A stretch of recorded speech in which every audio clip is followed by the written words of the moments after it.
All right, everyone. How's it going? Once again, this is Joey Womack, founder, CEO of Goodie Nation, coming back with another episode of Prequel, Origin Stories and Inflection Points. And we have some amazing guests for you all today, some special guests, the recipients of the Latino Founders Fund from Google for Startups. So what you're going to hear over the next, 20 or 30 or so minutes is going to be their journey to getting where they are today. And at Goodie Nation, you know that we're all about relationships. We believe relationships matter when it comes to business. Here's why. People make decisions based on their connections to another human being. And so if you can see a little bit of yourself in their story, their grit, their resilience, their ability to make stuff happen, it makes it easier for you to have trust in them, to have confidence, and get business done. So I think you're going to be in for a special treat today from some amazing founders and from some amazing companies doing some amazing things.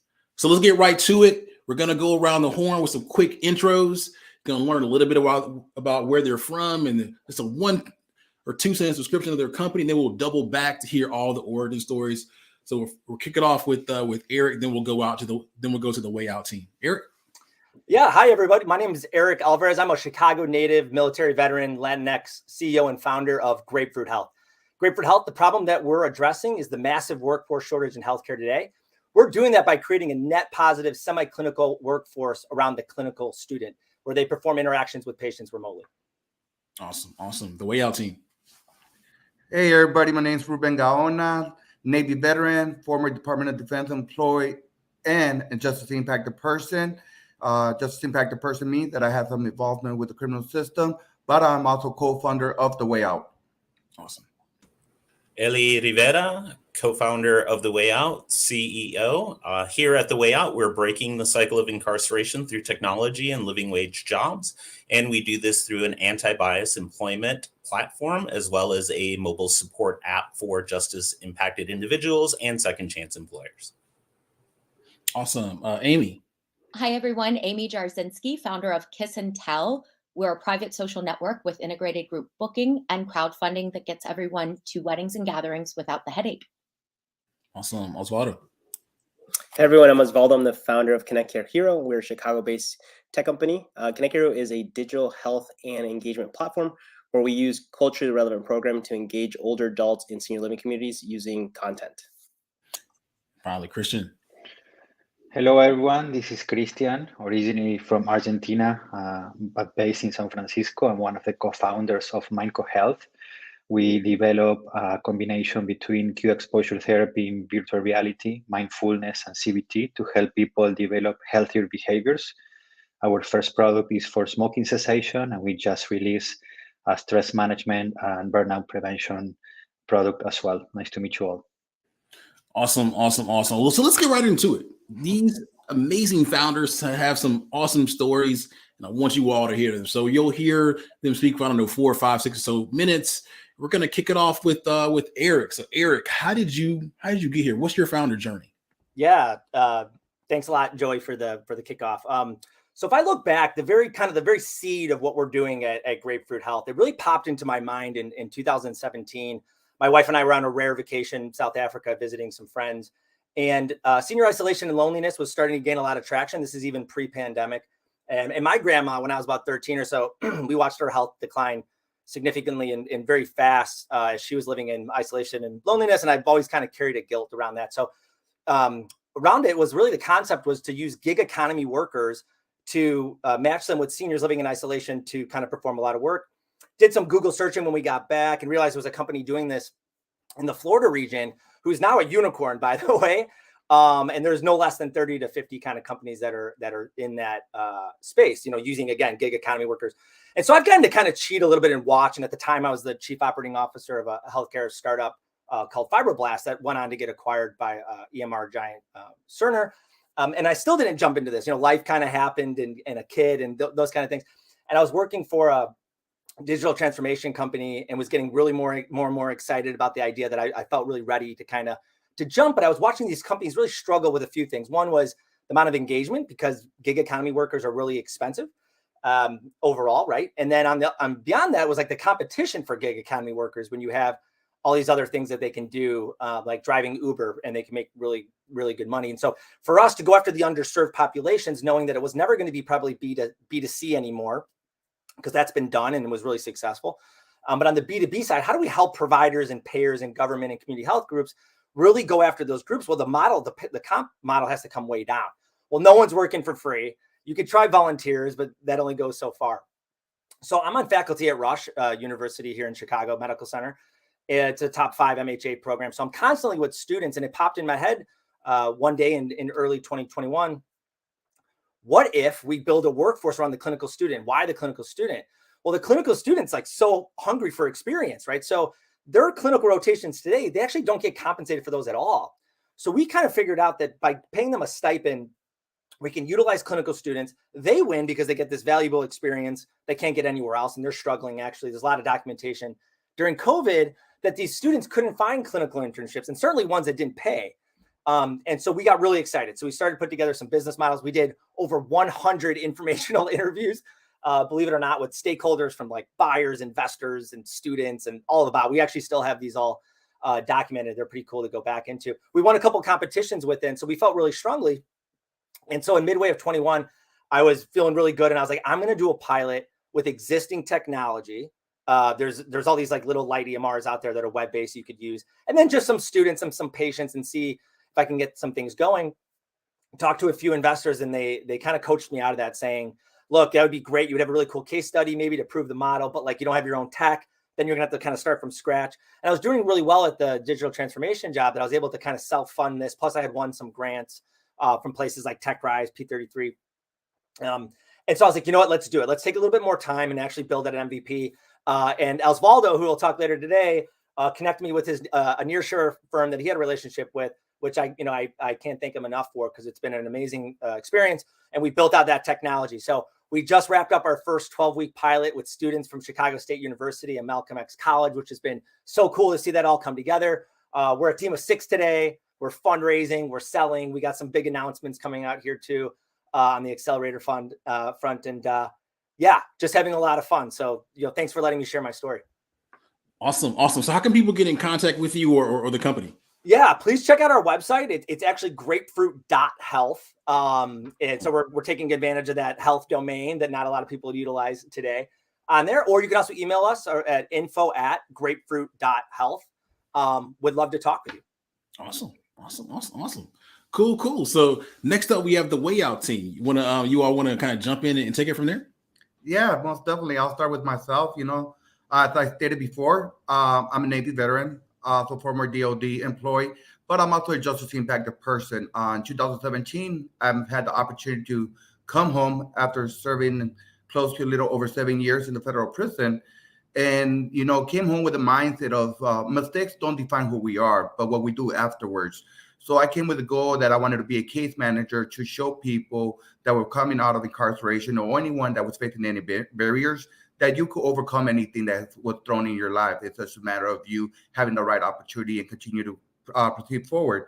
I was quickly faced with the stigma of that when you check a box on an application of have you ever been convicted of a felony, it often overshadowed the fact that I was a Navy veteran as well, and I would lose job opportunities. Eventually, I was able to get it within 30 days. I was able to land a job for a case manager, but not without facing those barriers of being told that there was a year waiting list for the position I was applying for to settle for a restaurant job or that pays $8.50 an hour by good living jobs that I had the opportunity to do so to obtain. And as I started working as a case manager, I started thinking, if I'm facing these barriers, someone who had a good resume prior to incarceration, I can only imagine what the Black and brown population or those people from the unrepresented population were facing. And as I continue to work with them and assisted them, I said, you know what, we got to do a better job of not only finding employment for justice impacted people, but continue to provide supportive services. So eventually I left the case manager position that I obtained to start working with the state of Wisconsin and running the Wisconsin Reentry Pipeline program and assisting on that program. And I started seeing the same struggle, which in 2019, I said, you know what, I'm going to take a leap of faith right here. And I'm going to try to see if I could connect with someone that could share the same mindset of where we could connect employers and justice impacted people, but continue providing supportive services and continue to track them past the basic 90 days that normally nonprofit organizations were doing. But let's track them up to 18 months, or keep tracking them and following them until whenever they're successfully turn that job into a career. And that shortly after that, in the fall of 2019, I had the pleasure of meeting Eli Rivera, and I'll let Eli share what got us going. All right. Thanks, Ruben. Here in Milwaukee, Wisconsin, at the Way. A little, background on me. I was born and raised here in Milwaukee, first generation Puerto Rican. My abuelita and all of the children's, my uncles, my aunts, my mom, all came here and settled in Milwaukee. I grew up in poverty here in Milwaukee's Northwest Side. And, through that life experience of being raised predominantly by my abuela, not having any positive role models to really follow, male role models anyway. I ended up, like Ruben, eventually going to prison in my early 20s. This was quite a while back, but nevertheless, came out and immediately understood those challenges of looking for employment with a felony conviction. Took that to heart throughout my experience in the hospitality industry, both working in, owning, operating. I always made it a point to hire justice impacted folks. So when this opportunity came up in 2019, American Family Insurance Institute for Corporate and Social Impact held an event on recidivism here in Milwaukee. I was fortunate enough to attend that event and really, come to a firmer idea of how I wanted to impact this space. Shortly thereafter, I was introduced to Ruben, who was also there, but we didn't know each other at the time, and we came up with the idea of the Way Out. And as Ruben mentioned, a component of that is making sure that supportive services are offered for justice impacted folks looking for employment. But from my perspective, what was most important was getting that foot in the door. So how do we get folks who have a gap in employment or no employment history in front of employers, And so by creating an anti-bias employment platform, an onboarding opportunity for justice impacted job seekers to really contextualize their profile. Maybe they don't have a work history, but what are some of their human assets, right? What are they strong at?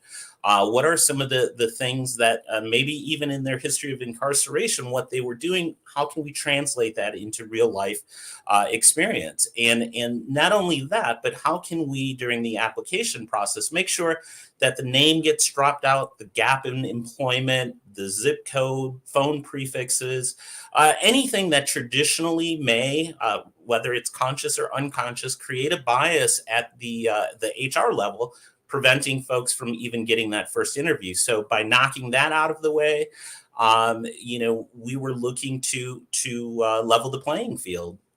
And so again, with ongoing support from AmFam, we were able to, in 2020, launch the very lean version of our platform.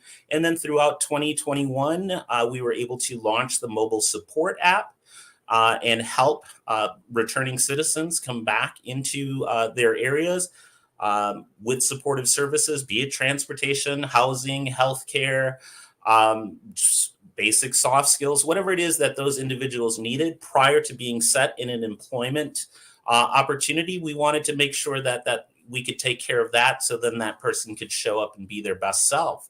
And so it has constantly evolved to now we have a CRM, this wonderful opportunity before us, and we've got some future funding opportunities that are right down the pipeline right now.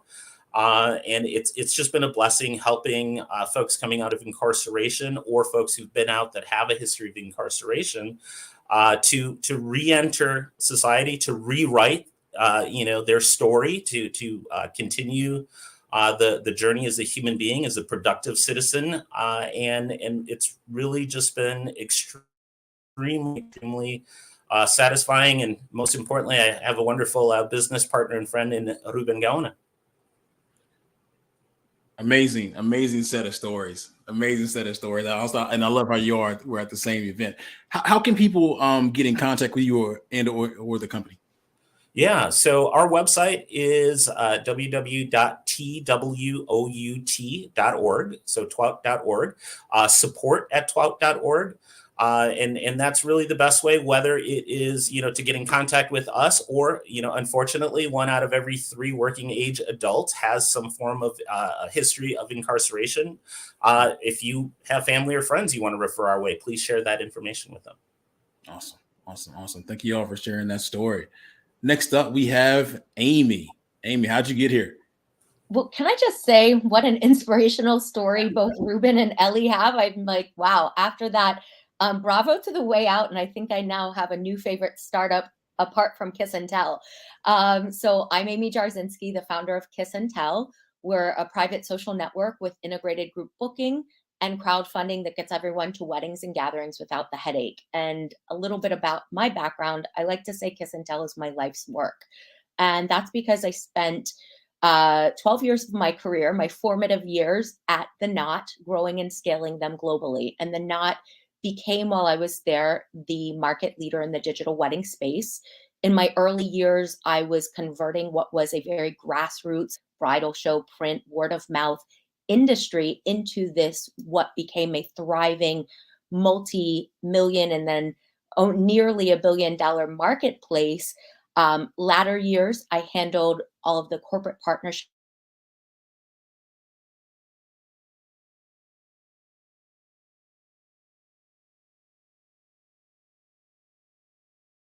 All right. Looks like we may have some technical difficulties with Amy here. We'll work to get her back. But in the interim, Osvaldo, I want to kick it to you. How'd you get her? We'll work to get Amy back. Yeah, no. So my story started with Connect Hero when I was born. So my dad had me at 57 years old. And so right off the bat, I was already on this early, call it senior living journey. I found myself when I was in my early 20s, going into, corporate world, and kind of juggling this balance of, having an older dad, but also taking, having a job. My family, we're first generation immigrants from Mexico, San Luis Potosí. And so it was, we accomplished that goal, but then I was kind of tossed with, taking care of my dad, and all my family's in Mexico. So I was really struggling with, going to work, but also trying to take care of my dad and being there for him. And that kind of led me to eventually a year in my job, that my dad would really start forgetting a lot of things. And it really caused a big strain for me, because I was, Latinos are family oriented. We want to be there for our loved ones as much as we can. And it got to the point that, I was willing to take my dad everywhere. That included parties, that included to work. I would park my car outside my job and have my dad at least like see me from my office window. And it got to a point that I always share the story that he started honking the horn while I was working in a meeting, and my boss is like, "Who's that?" And, I was like, being a 23-year-old, I was like, it's my dad, I got to bring him to work. And it was awkward because you're, this, desk job, white collar, corporate, person. And then, you have a loved one that you have to take care of. A couple of more incidents happened. From there, I had to make a very difficult decision after my dad walked out of my house, and, had to move him into a nursing home. And, for one, nursing home is really not a word to use in the Latino community and in my family. But again, I was the only one in the U.S. at the time that could take care of him. And so I moved him to a nursing home in Chicago. And from there, I really learned firsthand, what senior living was. Very depressing. My dad, as soon as he moved in, I could tell within the first 6 months that his health was just deteriorating. And the more I found out about kind of why that was, it was because no one was really engaging him. No one really had things that they could talk to him about. No one knew that he was a farmer for 40 years in Mexico. No one knew that he loved mariachi, Jorge Negrete, loved to cook tamales and such. And so I noticed, when I started doing those kind of things for him and the few Latinos that were in this community, that they would, one, remember, who they were. They remember things that happened in the past, which was not common for them. And I was doing this from an in-person grassroots effort. And that's kind of where Connect Here, the idea started, was what if I could bring senior living communities, organizations, the tools necessary to kind of scale those efforts out a little more. Not just have the typical bingo, not the typical health and fitness type of classes, but things like, mariachi classes, cooking shows, cultural rich conversations. And so Connect Your Hero today kind of has evolved into that, where we help organizations do that more efficiently. And I, happy to say, during that time, I was really able to kind of use Connect Your Hero at least, one time with my dad, before he passed in 2018. And a lot of the things we're doing now is really kind of, in align with that mission and in the memory of my dad. So super happy to be here. And yeah, a little bit of my origin story. Man, that's amazingly powerful. That's powerful, good sir. How can people get in contact with you, either you or the company?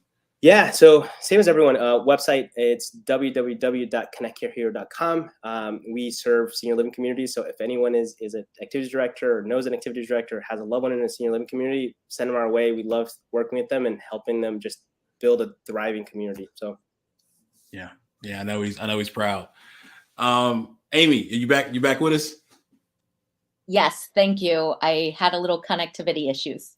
Okay. You want to either you can start over or trying to jump back Absolutely. in? I'll just start over fresh, and we can scrap the first go. So I'm Amy Jarczynski, the founder of Kiss and Tell. Kiss and Tell is a private social network with integrated group booking and crowdfunding for weddings and gatherings, and we get everyone there without the headache, because the core of our user experience is tying the event hosts, their guests, and the vendors together via a social conversation.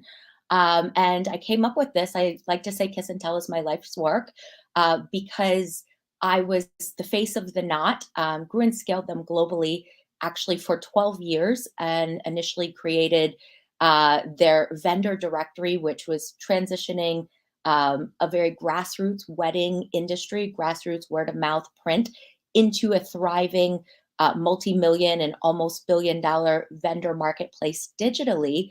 And then in my latter years, I oversaw all of the major corporate partnerships and was the face of the company in the travel sector. And it was an interesting experience for me, because I had my formative years there, and first was solving real problems and really converting an industry. And I could feel the fruits of my labors with the consumers and our industry partners who I worked with on a daily basis. But in my latter years, I knew that the technology had failed to innovate, and we were no longer really answering the needs of those consumers and industry partners, because they were ready to have a direct transaction for their event venue and their direct transaction for the group stay. And I knew that 92% of the guests of these events actually disliked or felt mediocre about that personal wedding website model that is every other venture-backed company in the space, because they can't communicate with other guests, they can't manage multiple events in one place, and they can't directly book their own travel and the things that they need the most to get themselves there. So I left the knot, kind of took a leap of faith, and waited out a non-compete, and actually consulted with some major hospitality and tourism brands during that time, so that I could truly solve the problem, not just on the consumer side, but really give the industry a modernization that they needed within that deal flow. So Kiss and Tell, we soft launched an MVP and beta tested from summer of 18 through the end of 19. We completed out 23 destination weddings, 14 bachelorette trips, 8 other group gatherings, mostly family reunions, mitzvahs, all over the world in top destinations. We had about 2,200 guests book their travel to each of these events, with 2 guests on average converting per wedding to becoming a host of their own event. So we really tapped into a flywheel. It's been a rough past 2 years because COVID just shut us down right when we were starting to make some momentum, and we weren't venture backed. We won a couple of competitions, we got some angel investments, and we made our own revenue. But, that was enough, thank goodness, to hold things together. I have a phenomenal team who's really always believed in the vision and stayed extremely dedicated. So we took this downtime to grow on the supply side. So now our marketplace has over 2,000 properties in top destinations from Mexico to the Caribbean, Portugal, all the way east to Turkey in Southern Europe. So everywhere that people want to gather and want to get married globally, we're there and we're the top resource. And we rolled out an entirely new platform, really leaned into those user stories from our beta testing and gave a 2.0 product that is really, truly going to help everyone get there without the headache. So we're back on with our weddings. Our first one was April 23rd, post-COVID. We've got 3 others this year, 4 others actively planning for 2023. And we're super thankful to be part of this Google for Startups opportunity, because this is what we need to start being able to promote our business and scale and grow with the masses. And we're really ready to take on the world and help people gather and celebrate again and just get back out there in person with their loved ones. So that's a little bit about me. Awesome. Okay, so if you got a wedding, a trip, anything like that, or if you know someone that does or is looking to do that, how can they get in contact with you all? And thank you for pointing that out, Joey, because we actually pay $300 travel credit referral fees. So if you refer someone, when they put their deposit, you save $300 getting to their wedding, or you don't even have to go to their wedding. You can go to your own girls trip somewhere and put it towards that. So my email, amy@kissandtell.com. Feel free to reach out. We love to hear from you. We love to be in touch with our customers. And visit us at kissandtell.com. You can register there. If you want to refer anyone, kissandtell.com /referrals. So looking forward to seeing you and helping everyone get there. Awesome. So last but not least, we have Cristian. Cristian, what's that journey, good sir? Well, my background, my experience was previously of Mindco Health was on virtual reality development. I was involved in 2 social impact projects with virtual reality. One was the development and the production of a documentary for United Nations to bring awareness of the migrant crisis we recorded in the border between Mexico and Guatemala. I also got involved in a project called Restore Coral that helps reforestate and preserve the Mexican coral reef. We started with some virtual reality videos for tourists, local, international, and we escalated that into a political project that went through for 5 years to reforestate over 200,000 coral tails in the Quintana Roo and Cancun area.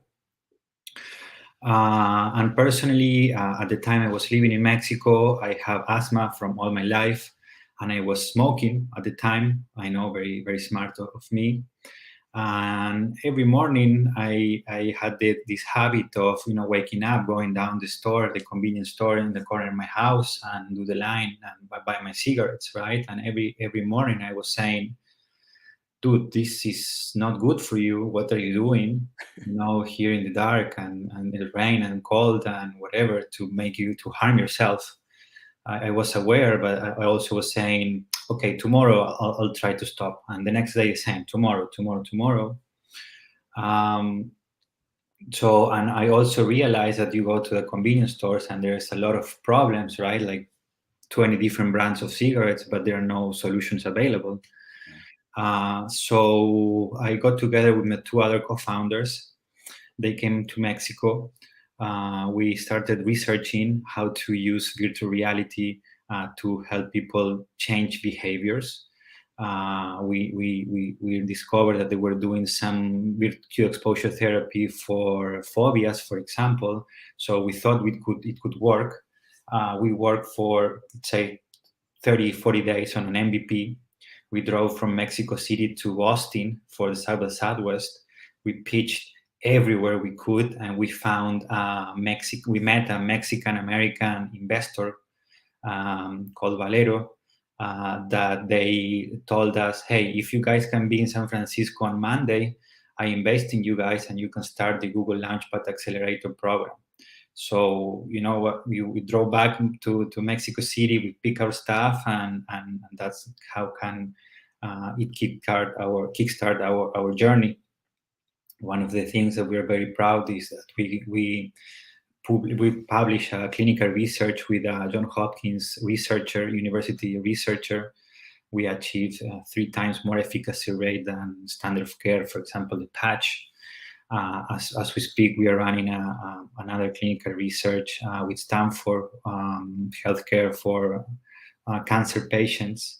And we are also developing with another research lab with Stanford for vaping product for smoking vaping teens.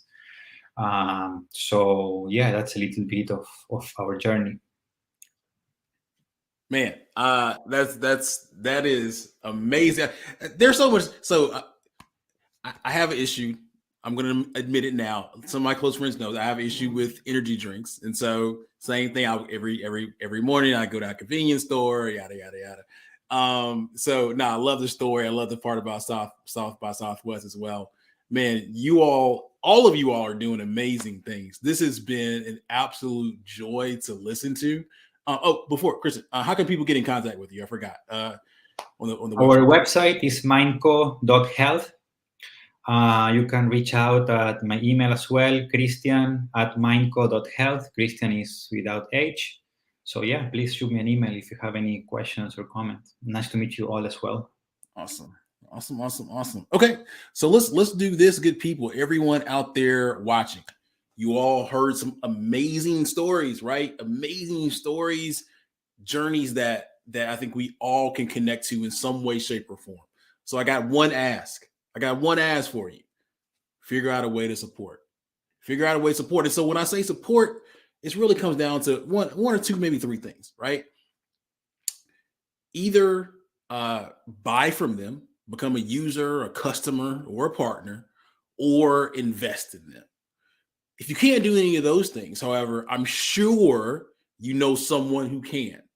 So my ask then is to spend about 30 minutes to an hour thinking about who in your network should be connected to these awesome individuals right here, right? They gave you their contact information. If you want a little bit more information on them, you can go to this website here, goodienation.org/Latino Founders Fund.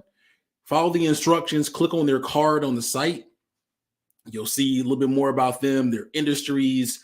You'll see their LinkedIn profile, their website. There'll be a link to actually get introduced to them as well.